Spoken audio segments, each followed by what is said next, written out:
ಎಲ್ಲರಿಗೂ ಶುಭೋದಯ. ನಮಸ್ತೆ to all masters. Before commencing the session, our sincere pranams to our beloved Guruji, Brahmarshi Patriji. Our great pranams to our beloved Grandmaster, Matar Babaji. My dear masters, my dear friends, my dear gods. So today we are going to start the Brahma Muhurta Sankalpa Dhyana, Sankalpa meditation for next 21 days. Of course, every 21 days that will repeat. Okay. So today we'll be discussing, we'll be sharing with you in all the 5 languages. So have some patience. ನಾವೆಲ್ಲರೂ ಈಗ ಬ್ರಹ್ಮಮುಹೂರ್ತ ಸಂಕಲ್ಪ ಧ್ಯಾನವನ್ನು ಪ್ರಾರಂಭಿಸ್ತಾ ಇದ್ದೀವಿ. 21 ದಿನಗಳ ಕಾರ್ಯಕ್ರಮ. ಇದೇ ರೀತಿಯಲ್ಲಿ ಪ್ರತಿಯೊಂದು 21 ದಿನಗಳು ಇದು ರಿಪೀಟ್ ಆಗ್ತಾ ಇರ್ತದೆ. ಓಕೆ. ಸೊ ಇದಕ್ಕೂ ಒಂದು ಪ್ರತ್ಯೇಕ ಬ್ರಹ್ಮಮುಹೂರ್ತ ಪ್ರಾಣಾಯಾಮ, ಒಂದು ಕೋಡ್ ಪ್ರಾಣಾಯಾಮ ತಂತ್ರವನ್ನು ಕಲಿಸ್ಕೊಂಡು ಅಭ್ಯಾಸ ಮಾಡಿಕೊಂಡು ತದನಂತರ ನಾವು ಶೂನ್ಯ ಧ್ಯಾನಕ್ಕೆ ಹೋಗ್ತೀವಿ. ಇವತ್ತಿಂದ ಕೇವಲ ಶೂನ್ಯ ಧ್ಯಾನ ಮಾತ್ರ ಇರ್ತದೆ. From today onwards, we are going to practice only silent meditation after the pranayama. But every day you must practice this pranayama technique. Okay, this Brahma Muhurta pranayama. It's very important, very powerful pranayama technique. Okay, the purpose of this pranayama is we have to get into alpha mode, alpha state of mind. That's very important. Any sankalpa if you do, remember this point, any sankalpa if you do in your life, you must be at alpha state. You can't be at theta state and do the sankalpa. You can't do that.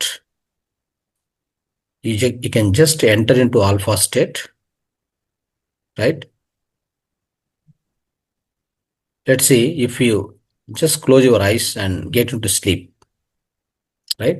You close your eyes, get into sleep, that's alpha state. And also when you close your eyes, sit in the meditation posture and the thoughts are reduced, then you are into alpha state. Alpha state frequency, brain frequency operates from 9 to 13 hertz. We have to be at that frequency if you want to make any kind of sankalpa, any kind of so-called, you want to achieve anything, you want to take any decision. So that's the perfect state of mind. We must have that kind of brain waves. Okay, ಸ್ನೇಹಿತರೆ, ಈಗ ಅರ್ಥ ಆಯ್ತಲ್ಲ? So ನಾವೇನು ಮಾಡ್ಬೇಕಂದ್ರೆ, ಏನೇ ಸಂಕಲ್ಪ ಮಾಡ್ಬೇಕಂದ್ರೆ ಈ 21 ದಿನಗಳ ಕಾರ್ಯಕ್ರಮದಲ್ಲಿ ಆಗಲಿ ಮತ್ತೆ ನೆಕ್ಸ್ಟ್ 21 ದಿನಗಳಾಗಲಿ ಯಾವುದೇ ಒಂದು ಸಂಕಲ್ಪ ಮಾಡಬೇಕಂದ್ರೆ ನಮ್ಮ ಮೆದುಳಿನ ಫ್ರೀಕ್ವೆನ್ಸಿ 9 to 13 ಹೆಡ್ಜಸ್ ಅಂದರೆ ಆಲ್ಫಾ ಸ್ಟೇಟಲ್ಲಿ ಇರಬೇಕು. ಆಲ್ಫಾ ಸ್ಟೇಟಲ್ಲಿ ಇದ್ದರೆ ಮಾತ್ರ ನೀವೇನು ಸಂಕಲ್ಪ ಅಂದ್ಕೊಂಡ್ರೆ ಆ ಸಂಕಲ್ಪ ಅನ್ನೋದು ನಮ್ಮಿಂದ, ಅಂದರೆ ನಮ್ಮ ಶರೀರದಿಂದ, ಮಾನವ ವ್ಯವಸ್ಥೆಯಿಂದ ಅದು ವಿಶ್ವಕ್ಕೆ ತಲುಪಿಸ್ತದೆ. ವಿಶ್ವಕ್ಕೆ ತಲುಪಿಸ್ಬೇಕಂದ್ರೆ ಆ ಫ್ರೀಕ್ವೆನ್ಸಿ ಇರಬೇಕು. ಆಯ್ತಾ స్నేహితులారా? సో మీకు అందరికి కూడా ఈ యొక్క 21 రోజులు ఈ సంకల్ప ధ్యానాన్ని మనం ప్రారంభిస్తున్నాం బ్రహ్మముహూర్త సమయంలో. సో ఈ సమయంలో మనం చేసేటువంటి ధ్యానము మీకు అందరికి తెలుసు, చాలా ఫలవంతంగా ఉంటుంది, చాలా శక్తివంతంగా ఉంటుంది. అయితే ఈ రోజు నుంచి ఏం చేస్తున్నాం అంటే సంకల్ప ధ్యానాన్ని ప్రారంభిస్తున్నాం. ప్రతి ఒక్కరు కూడా మీకున్న సంకల్పాల్లో ఏదో ఒక సంకల్పాన్ని చేసుకోండి, సెలెక్ట్ చేసుకోండి.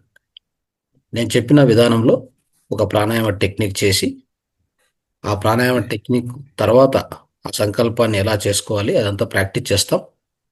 ఆ తర్వాత సైలెంట్ మెడిటేషన్ అంటే శూన్య ధ్యానాన్ని చేసుకుంటాం.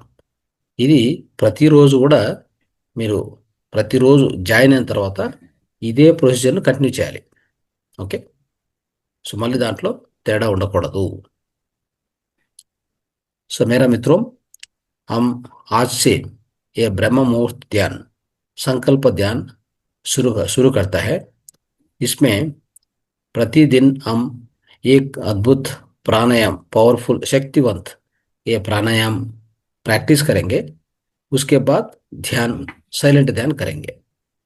इसमें पहले हम क्या करता है, क्यों कोई ये प्राणायाम टेक्निक करता है ना, सो वो बहुत पावरफुल है. हम आपको सीखेंगे कैसा करने, कैसा करने के. सो वो प्रैक्टिस करने के बाद so straight away can go into silent meditation. So మిత్రులారా, సో ఈ ಪ್ರಾಣಾಯಾಮಾన్ని ఇప్పుడు ಪ್ರಾರಂಭಿದ್దాం. ಮಿತ್ರರೇ, ಈಗ ಈ ಪ್ರಾಣಾಯಾಮ ಪ್ರಕ್ರಿಯೆಯನ್ನು ನಾವು ಪ್ರಾರಂಭಿಸ್ತೀವಿ. ಅದಕ್ಕಿಂತ ಮುಂಚೆ ಒಂದು ಹೇಳಬೇಕಾಗಿರೋದು, ಈ ಬ್ರಹ್ಮ ಮುಹೂರ್ತ ಸಮಯದಲ್ಲಿ ಮಾಡುವಂಥ ಧ್ಯಾನ ಆಗಲಿ, ಈ ಸಂಕಲ್ಪ ಧ್ಯಾನ ತುಂಬ ಶಕ್ತಿವಂತವಾಗಿರುತ್ತೆ. ಏನೇನು ಕಾರಣಗಳಿರ್ತದೆ ಇದಕ್ಕೆ, ಯಾಕೆ ಮಾಡಬೇಕು ಈ ಸಮಯ? ಬ್ರಹ್ಮ ಮುಹೂರ್ತ ಅಂತಂದರೆ, ಬ್ರಹ್ಮ ಅಂದರೆ ಸೃಷ್ಟಿಕರ್ತ ಸಮಯ ಇದು. ಅರ್ಥ ಆಯ್ತಾ? ಈ ಸಮಯ 3 ಗಂಟೆಯಿಂದ 6 ಗಂಟೆವರೆಗೆ ಇರುತ್ತೆ. ಆದರೆ ನಾವೇನು ಮಾಡಿದ್ವಿ ಅಂದರೆ, ಎಲ್ಲರಿಗೂ ಅನುಕೂಲ ಆಗಲಿ ಅಂತ ಹೇಳ್ಬಿಟ್ಟು ಈ ಸಮಯವನ್ನು 4ರಿಂದ 5ಕ್ಕೂ ಈ 1 ಗಂಟೆ ಸಮಯ ನಾವು ಇದಕ್ಕೂ ಆಯ್ಕೆ ಮಾಡಿಕೊಂಡಿದ್ವಿ. ಇಲ್ಲಿ ಪ್ರತ್ಯೇಕವಾಗಿ ಸ್ವಲ್ಪ ಪ್ರಕ್ರಿಯೆಗಳು ನಡೀತದೆ ಈ ಸಮಯದಲ್ಲಿ, ನಮ್ಮ ಇಡೀ ವಿಶ್ವದಲ್ಲಿ. ನೆನ್ಪಿಟ್ಕೊಳ್ಳಿ, ಈ ಬ್ರಹ್ಮಮುಹೂರ್ತ ಸಮಯದಲ್ಲಿ ಹೇರಳವಾದ విశ్వశక్తి లభ్యవాగತ್ತೆ. అంటే అద్భుతమైన విశ్వశక్తి లభిస్తుంది. ಇನ್ನೊಂದೇನೆಂದರೆ, ಈ ಸಮಯದಲ್ಲಿ ನಮ್ಮ ಮಾನವ ದೇಹದಲ್ಲಿ 3 ಗಂಟೆಯಿಂದ 5 ಗಂಟೆವರೆಗೂ ನಮ್ಮ ಶ್ವಾಸಕೋಶಗಳ ನಿರ್ವಿಷೀಕರಣ ಆಗ್ಬೋದು, ಇಲ್ಲಾಂದರೆ ಶಕ್ತೀಕರಣ ಪ್ರಕ್ರಿಯೆ ನಡೀತಾ ಇರ್ತದೆ. Try to understand, this is a period where your lungs gets cleansed, your lungs work at the peak state. The period is 3 to 5 o'clock. So at this time, you do any pranayama or you do any kind of breathing exercise, which will be much powerful. Okay?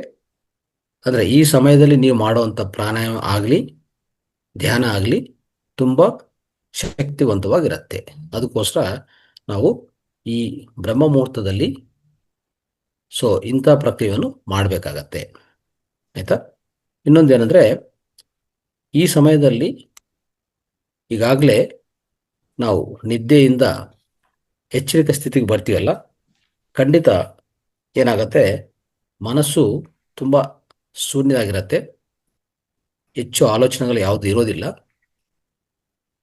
ನಾವು ಯಾವಾಗ ಈ ಪ್ರಾಣಾಯಾಮ ಶುರು ಮಾಡ್ತೀವೋ, ಈಗ ನಾವು ಹೇಳುವಂಥ ಪ್ರಾಣಾಯಾಮ ಶುರು ಮಾಡ್ತೀವೋ, ಈ ಪ್ರಾಣಾಯಾಮದಲ್ಲಿ ಆದಷ್ಟು ಏನಾಗುತ್ತೆ, ನೇರವಾಗಿ ನಮ್ಮ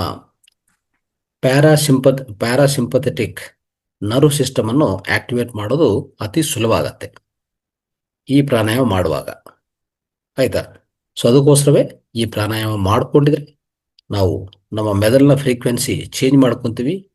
ಪ್ಯಾರಾಸಿಂಪಥೆಟಿಕ್ ನರ್ವಸ್ ಸಿಸ್ಟಮನ್ನು ಆಕ್ಟಿವೇಟ್ ಮಾಡ್ಕೊಳ್ಳುವಾಗ ದೇಹ ತನ್ನಂತ ತಾನೇ ಆ ರಿಲ್ಯಾಕ್ಸೇಷನ್ ಮೋಡ್ಗೆ ಹೋಗುತ್ತೆ.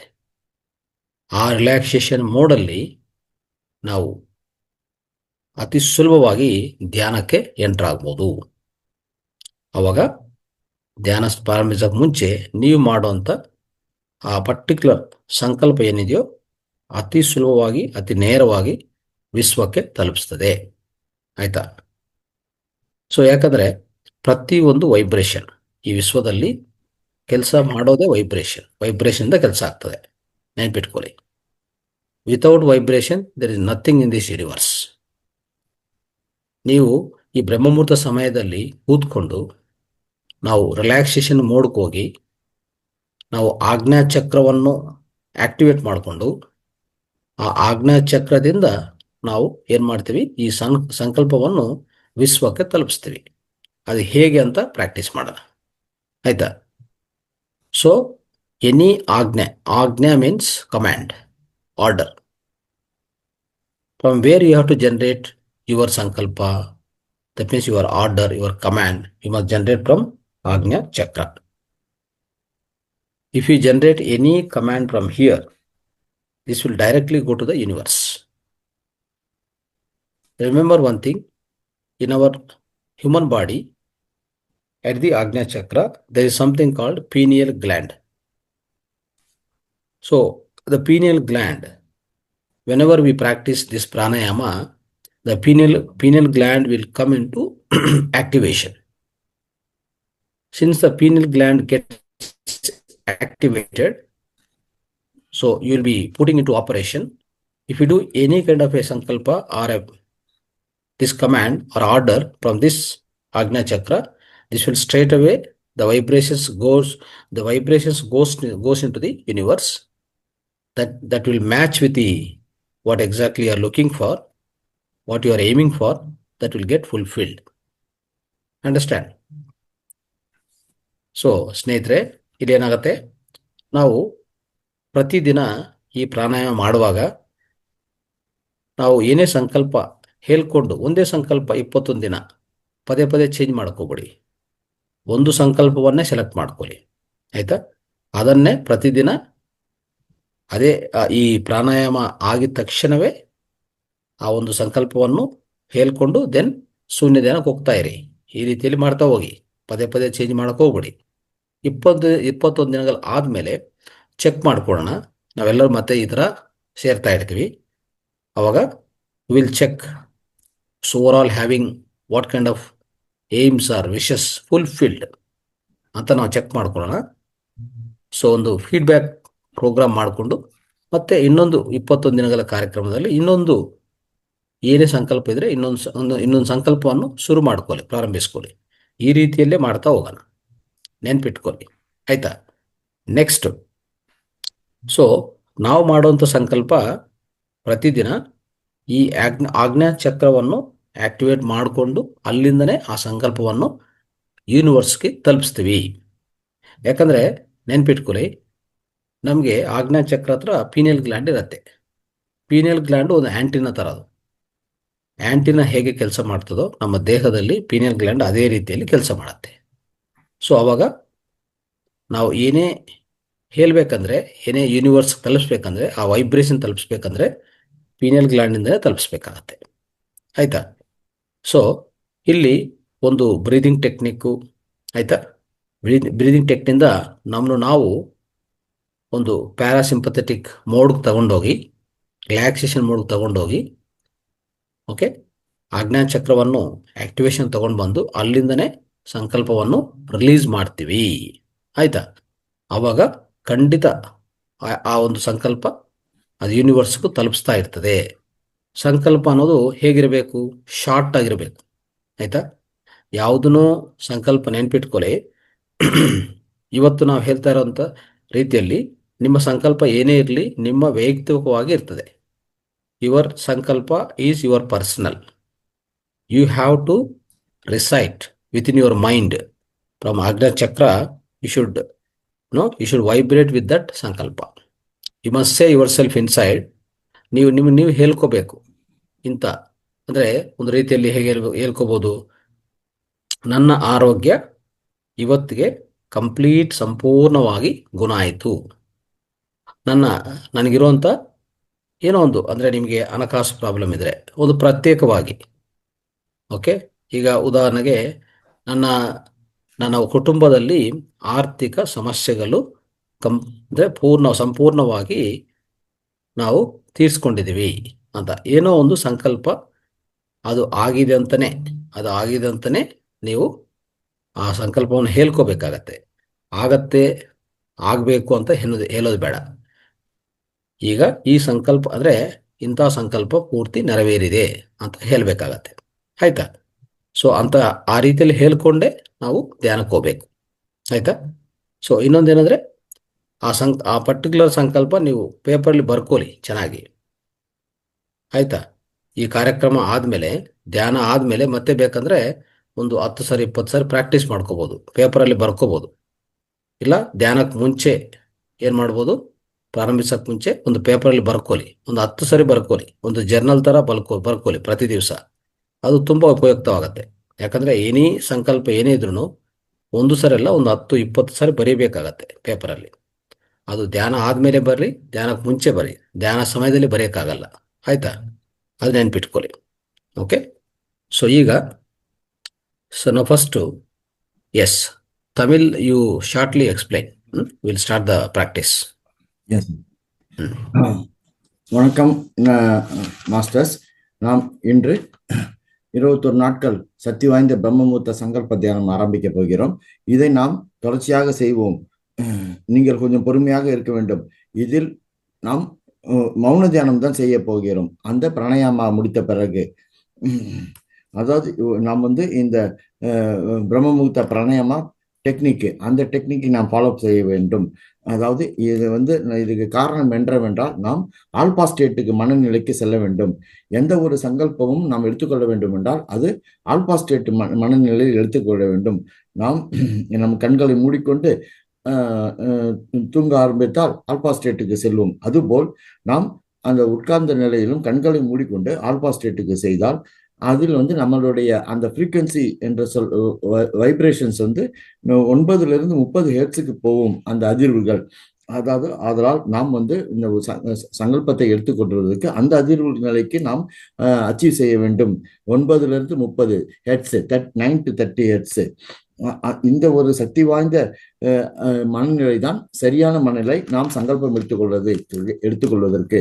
அதனால் தான் பிரம்ம முகூர்த்த நேரத்தில் இந்த சங்கல்பத்தை எடுத்துக்கொள்ள வேண்டும். பிரம்ம முகூர்த்தம் என்றால் பிரம்மம் பிளஸ் முகூர்த்தம். இது 3 மணியிலிருந்து 6 மணி வரை நடக்கும்.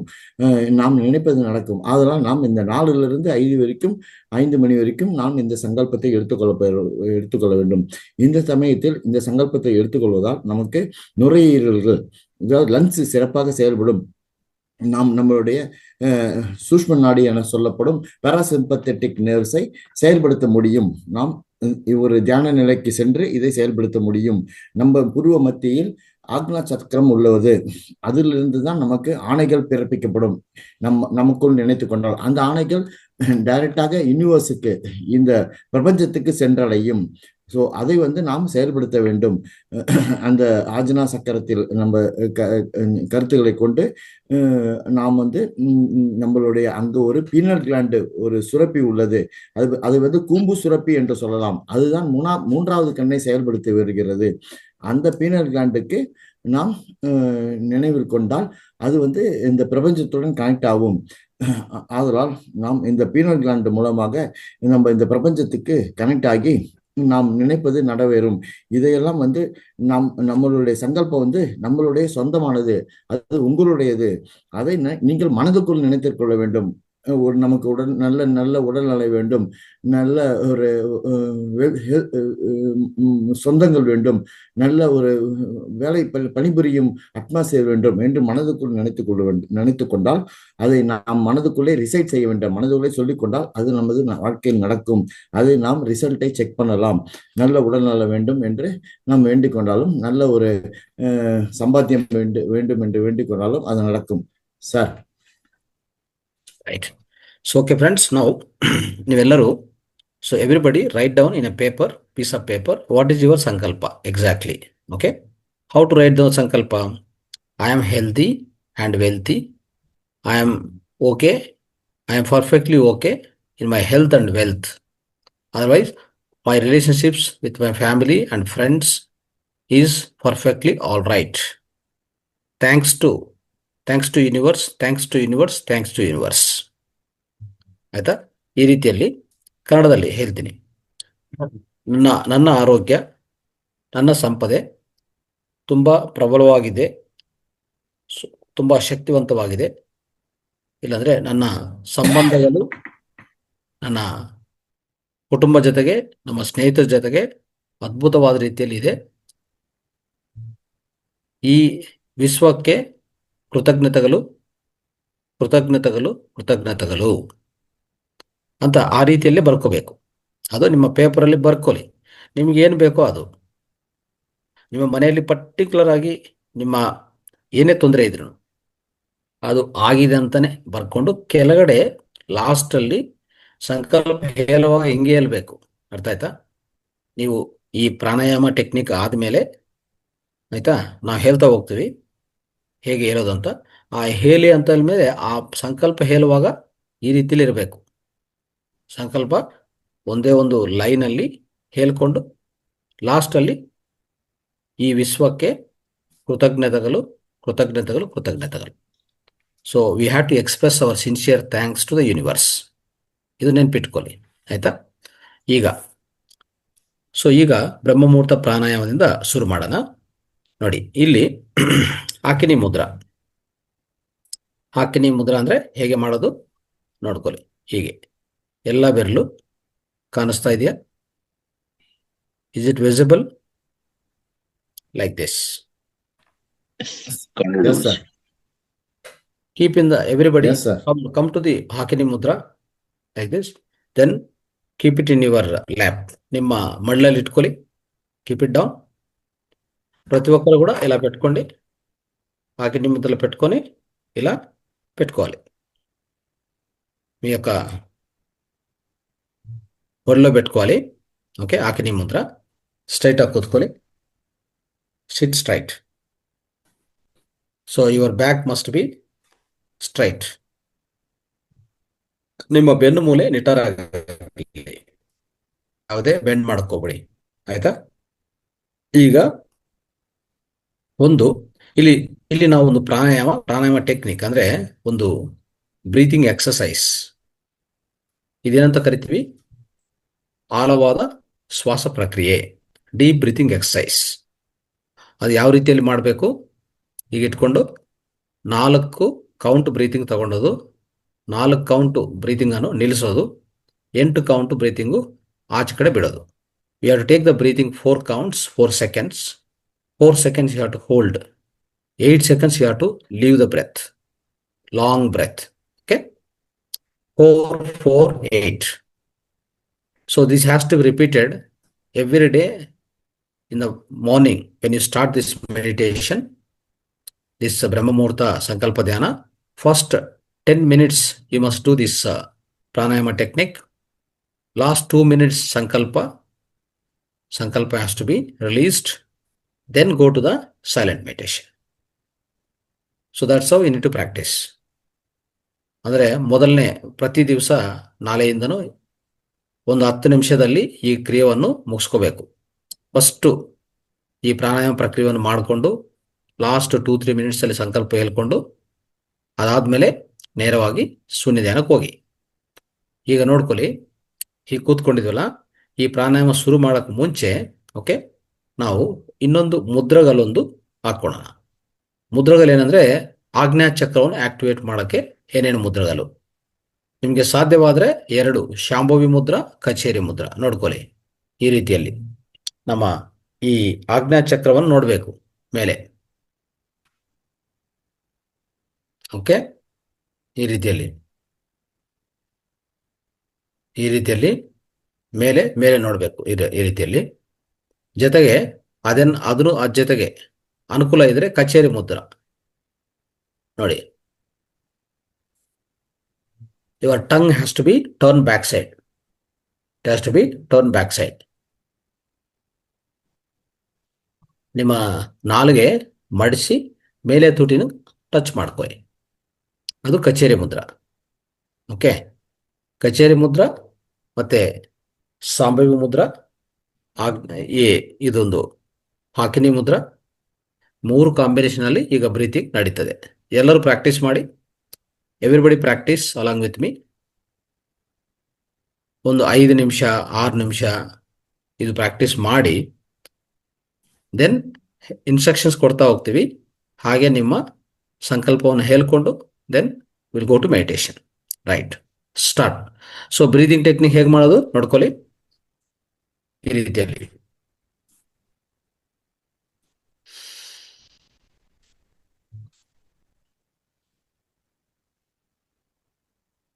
ಎರಡು ಸಾಧ್ಯವಲ್ಲ ಅಂದ್ರೆ ಒಂದು ಸಾಂಬವಿ ಮಾಡ್ಕೊಳ್ಳಿ, ಇಲ್ಲ ಕಚೇರಿ ಮಾಡ್ಕೊಳ್ಳಿ.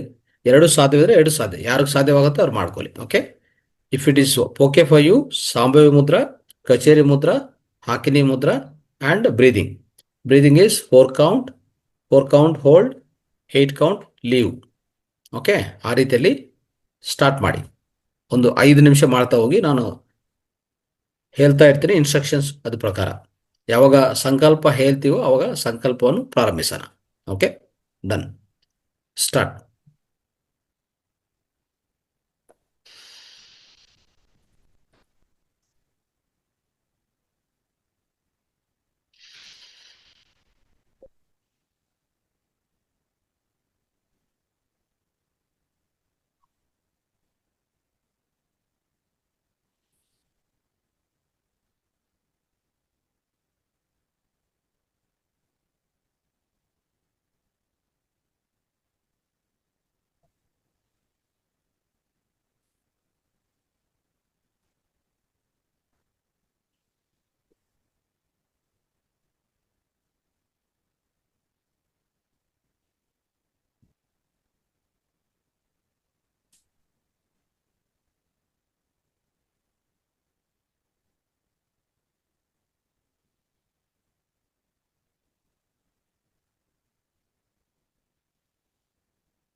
ಯಾರು ಸಂಭಾವಿ ಮುದ್ರ ಕಷ್ಟ ಇದ್ರೆ ಕಚೇರಿಯಲ್ಲೇ ಮಾಡಿ.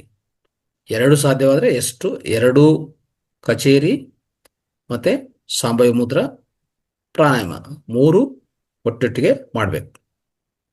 If it is difficult for you, either Shambhavi or Khechari mudra, Agni mudra and breathing, only breathing.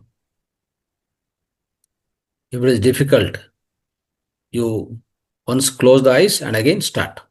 Okay, no problem.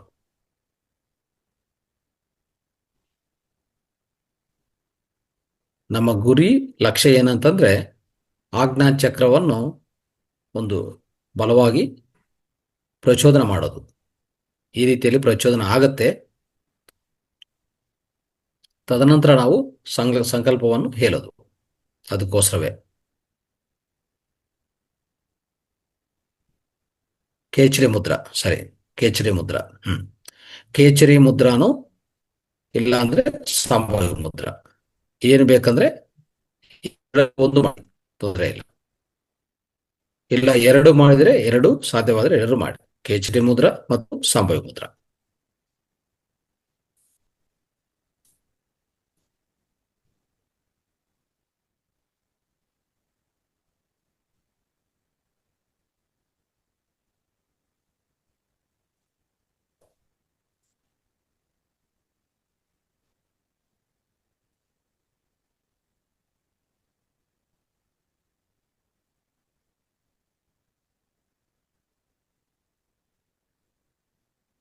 ನಿಮ್ಮ ಒಳಗಡೆ ತಗೊಂಡಂತ ಶ್ವಾಸ ಕೌಂಟ್ 4 ಆಗಿದೆ. ಮತ್ತೆ ನಿಲ್ಲಿಸೋದು 4, ಬಿಡೋದು 8. ಅಂದ್ರೆ ನೀವು the in breathing that is inhalation must be always lesser than the exhalation. Your exhalation must be longer than the inhalation. Keep practicing.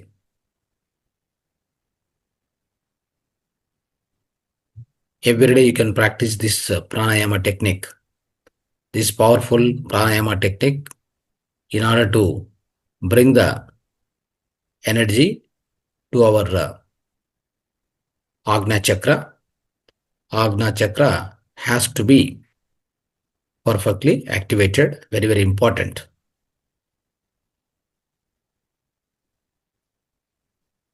Any command, any sankalpa has to be made from the Agna Chakra.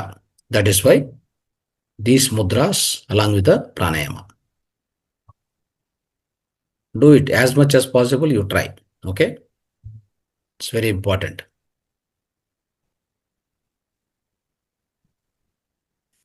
Kechari, Sambhavi and breathing technique. Continue it. Another 3 minutes.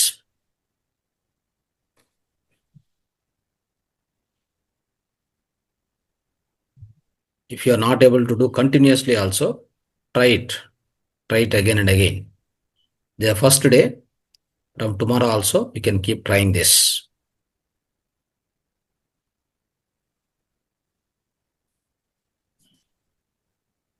ನಿಮಗೆ ಆಜ್ಞಾ ಚಕ್ರದಲ್ಲಿ ಒಂಥರ ಕದಲಿಕೆಗಳು, ಪ್ರಕಂಪನಗಳು ಶುರು ಆಗತ್ತೆ. ಅಲ್ಲಿ energy flow start ಆಗತ್ತೆ. ಯಾಕಂದ್ರೆ ಸಾಂಭವಿ ಮುದ್ರಾ, ಕೇಚರಿ ಮುದ್ರೆಯಿಂದ ಇದು ತುಂಬಾ ಅದ್ಭುತವಾದ ರೀತಿಯಲ್ಲಿ ಪ್ರಕ್ರಿಯೆ ಆಗ್ತಾ ಇರ್ತದೆ.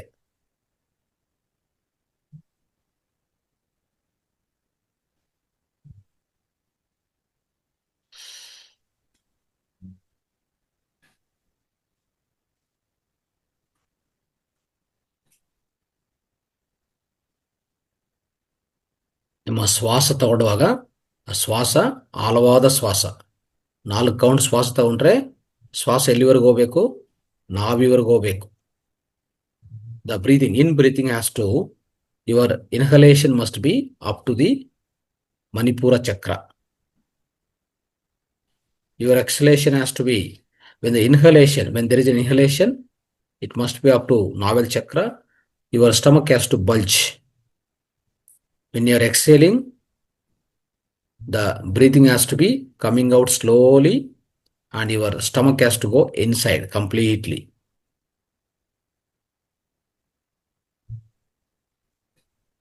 You have sensation at the stomach.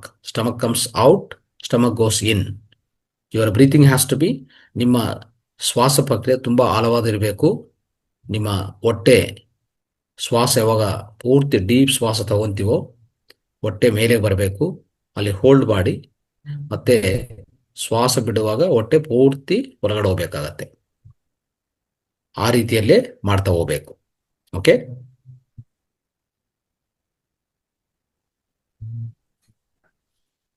S, another 2 minutes.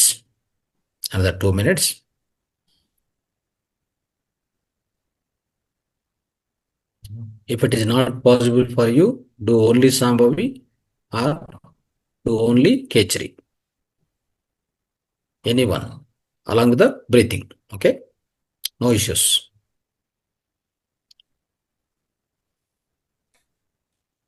If you put only Kechari like this, then close your eyes to the breathing. You want to do both, then Sambhavi, Kechari, then breathing.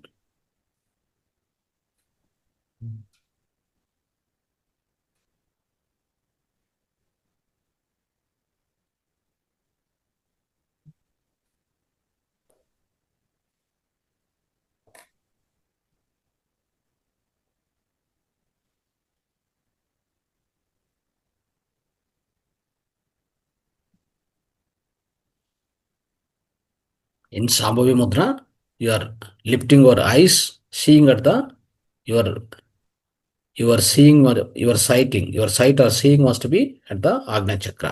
You have to, ನೀವು ಸಾಂಭವಿ ಮುದ್ರದಲ್ಲಿ 2 ಕಣ್ಣುಗಳ ಮೇಲೆ ಎತ್ತಿ 2 ಕಣ್ಣುಗಳ ಮಧ್ಯದಿಂದ ಆ ಕಣ್ಣುಗಳ ಮಧ್ಯೆ ಭ್ರೂ ಮಧ್ಯದಲ್ಲಿ ನೋಡ್ತಾ ಇರಬೇಕು. ಅದೇ ಸಾಂಭವಿ ಮುದ್ರಾ. ಆಜ್ಞಾ ಚಕ್ರವನ್ನು ನೋಡ್ತಾ ಇರೋದು, ಅದು ಸಾಂಭವಿ ಮುದ್ರಾ ಅಂತ ಹೇಳ್ತೀವಿ ನಾವು.